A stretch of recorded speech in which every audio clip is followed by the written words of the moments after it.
Actually है कि दी Bahujan society of India के तत्वाधान में आज़ादी के 75-76 साल के बाद भी बहुजन समाज के दशा और दिशा पर हम लोगों ने लगातार 1 साल के लिए कार्यक्रम को तय किया है कि भीम और संविधान चर्चा।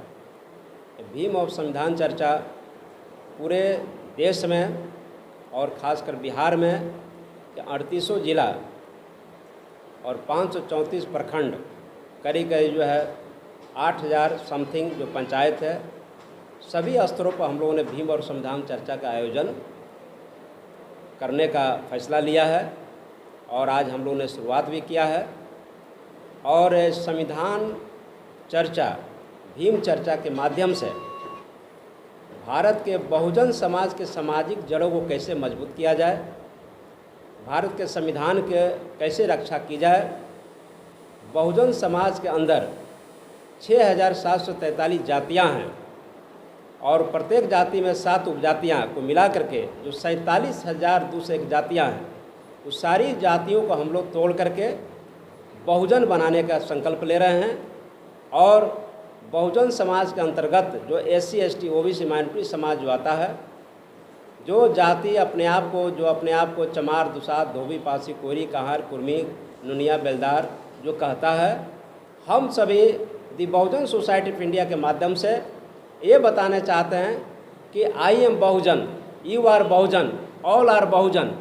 हम अगर बहुजन समाज के विभिन्न जातियों से कोई पूछे कि आप जो है आपकी जाति क्या है, तो एकाएक एकदम बिना कुछ सोचे समझे कहे कि मैं बहुजन हूँ, तुम भी बहुजन हो।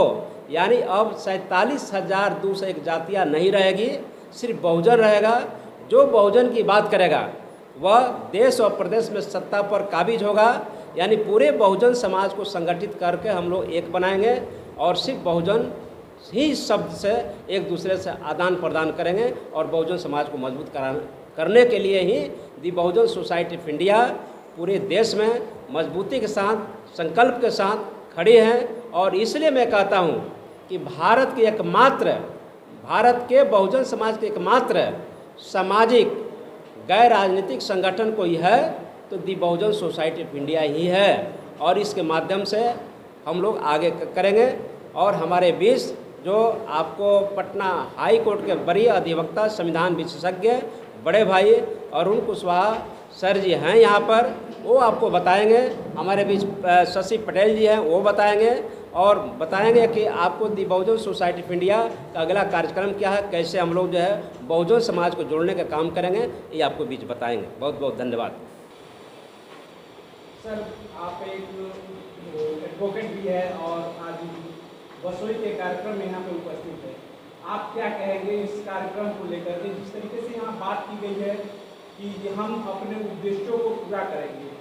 जो सरकार की 4 स्तंभ है, चारों स्तंभ में हमारी भागीदारी हो, तो कौन सी भागीदारी की बात कर रहे हैं और कैसे? देखिए, भारत देश में 2 धाराएं हैं।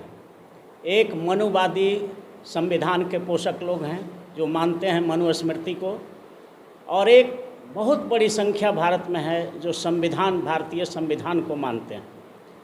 तो मनुवाद और संविधानवाद में युद्ध छिड़ा हुआ है पूरे भारत में, और मनुवाद मानने वाले 10% हैं और संविधानवाद को मानने वाले भारत में 90% हैं। तो हम अपने जो 90% संविधानवाद को मानने वाले जो लोग हैं, संविधानवादी लोग हैं, यानी कि जो बहुजन समाज के लोग हैं, उनके बीच हम ये संदेश देना चाहेंगे इस कैडर क्लास के माध्यम से, या पूरे देश में हम सभा, सम्मेलन, सेमिनार करके, कैडर क्लास करके the Bahujan society of India के तरफ से हम लोग ये प्रशिक्षित करेंगे लोगों को कि तुम्हारा कल्याण, माने कि संविधानवादियों का कल्याण संविधान के धाराओं के तहत है, न कि मनुवाद के धाराओं के तहत है। इसलिए मनुवाद का पूरा पुरजोर विरोध किया जाए भारत में, और संविधानवाद का पूरा प्रचार किया जाए। और इसी के बीच हम लोग ये भी बताएंगे लोगों को कि जिसे हम लोग सत्ता कहते हैं वो वास्तव में सत्ता नहीं है।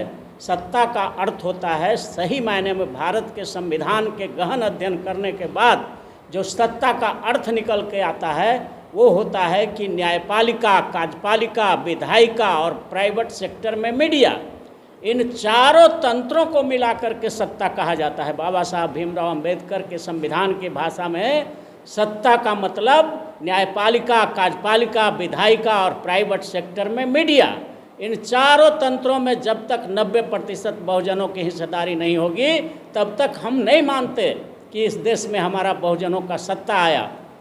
सिर्फ एक विधायिका में हमारे लोग को, तो अब तो मनुवादी लोग भी हमारे ही लोग को बैठाना शुरू कर दिया है। हमारे लोगों को गुमराह करने के लिए जो मनुवादी लोग पार्टियां हैं, मनुवादी पार्टियां हैं, वो भी संविधानवादी समाज के लोगों को ही आगे कर देता है और ये दिखलाता है कि सत्ता तो तुम्हारा ही है। तो उनसे पूछिए ना कि देश के न्यायपालिका में 97% जज जो है मनुवादी लोग हैं, उनका क्यों नहीं 97% हिस्सेदारी वहाँ देते हैं। फिर देश के नौकरियों में 87% उच्च जाति वर्ग के लोग हैं, फिर कार्यपालिका में क्यों नहीं 90% हिस्सेदारी देते हैं। मीडिया में तो 99% उच्च जाति वर्ग के लोग हैं, आरक्षण विरोधी समाज के लोग हैं, मनुवादी समाज के लोग हैं। तो मीडिया में आप आरक्षण की बात क्यों नहीं करते हैं। तो ये जो सत्ताधारी लोग हैं देश के स्तर पर या बिहार के भी स्तर पर, वो सच पूछा जाए तो ये लोग हमारे समाज के लिए चाहे तो वो समझते नहीं हैं या समझ करके भी करना भी नहीं चाहते हैं। इसलिए हम लोग the Bahujan society of India के लोगों ने आज संकल्प लिया है कि पूरे देश में हम लोग घूमेंगे, हर जगह हमारे जो 90% बहुजन समाज के लोग हैं उनको इस बात के लिए जागृत करेंगे कि अब तुम्हारा कल्याण बाबा साहब भीमराव अंबेडकर के संविधान में जो सत्ता का चारों अंग है, तो सत्ता नहीं संपूर्ण सत्ता की लड़ाई के लिए हम लोगों को तैयार करेंगे। यही द बसोई का मिशन है और उसी पर हम लोग आगे काम करेंगे। क्या कारण? देखिए, बहुजन समाज पार्टी के करीब होने के 4 कारण हैं। हजारों वर्ष से हमारे बहुजन समाज का खून चूसा गया है, पैसा चूसा गया है मनुवादियों के द्वारा। उसका पहला कारण है कि 1 करोड़ मंदिर है भारत में। 1 रुपया भी हमारा बहुजन समाज का अगर एक दिन में चढ़ाता है तो 1 करोड़ रुपया बहुजनों का सिर्फ ब्राह्मणों के यहाँ चला जाता है प्रतिदिन, और ये हजारों वर्ष से चल रहा है। तो पहला साधन 1 करोड़ मंदिर है हमारा आर्थिक शोषण का। दूसरा साधन है श्राद्ध। श्राद्ध में भी ब्राह्मण घुसता है, 1000 रुपया कम से कम लेके जाता है। तो 125 करोड़ अगर हम बहुजन समाज के लोग हैं मरते हैं तो उस श्राद्ध के नाम पर भी 125 करोड़ को 100 से गुना करिए, उतना रुपया हमारा शोषण करके ले जाता है। फिर शादी में भी वो ले जाता है 1000 रुपया मिनिमम, हम बोल रहे हैं सब में 1000 रुपया। 1.25 करोड़ का शादी होगी तो 1 करोड़ को 100 से गुना कर दो, 1000 से गुना कर दो, उतना रुपया हमारा ले जाता है। और चौथा जो साधन है वो है देश की न्यायपालिका आज के दिन में, और ये तो अरबों रुपया प्रतिदिन ले जा रहा है। कैसे? क्योंकि इस देश में आप न्यूज़पेपर में भी पढ़े होंगे, मीडिया में भी पढ़े होंगे कि 4 करोड़ मामला पेंडिंग है भारत में। अगर एक केस में 1000 रुपया भी वकील का फीस देते हैं हम, तो 4 करोड़ को आप 1000 से गुना कर लो, और सब मनुवादी लोग वकील और जज हैं वहाँ बैठे हुए। तो इस इतनी बड़ी राशि 1 अरब रुपया प्रतिदिन न्यायालय के माध्यम से बहुजन समाज का ब्राह्मणों के यहाँ जा रहा है। तो हम लोगों को ये चारों साधनों का बहिष्कार करना होगा। आरक्षण विरोधी वकीलों का बहिष्कार करना होगा, 1 करोड़ मंदिरों का बहिष्कार करना होगा, शादियों में ब्राह्मणों का बहिष्कार करना होगा, श्राद्धों में ब्राह्मणों का बहिष्कार करना होगा।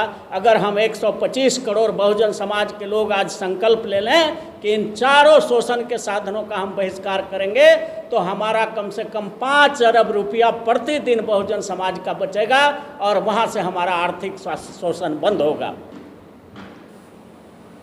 शशि सर, आप एक पत्रकार हैं, आप बताएं कि अगला रणनीति क्या होगी दी बहुजन सोसाइटी ऑफ इंडिया का? जी, बहुजन सोसाइटी ऑफ इंडिया का हम लोग का अगला रणनीति यही होगी कि हर एक पंचायत में, बिहार में सभी जिला में दौरा कर कर हम लोग पूरे बहुजन समाज को एकत्रित कर कर बाबा साहब अम्बेडकर के रास्तों पर चलने के लिए प्रेरित करेंगे, संविधान की जानकारी देंगे। हर एक पंचायत स्तर पर हम लोग जाकर ये कार्यक्रम को विधिवत पूरे बिहार में घूम घूम कर चलाएंगे। उसके बाद पूरे भारत की रणनीति तय होगी। अगला कार्यक्रम हम लोग के पूरे बिहार में हर एक जिला में 3800 जिला में घूम घूम कर पंचायत कमिश्नर जिला स्तर पर प्रखंड स्तर पर हम लोग जाकर इसके लिए दी बहुजन सोसाइटी ऑफ इंडिया के नेतृत्व में हम लोग पूरे पंचायत में कार्यक्रम ये चलाएंगे। धन्यवाद।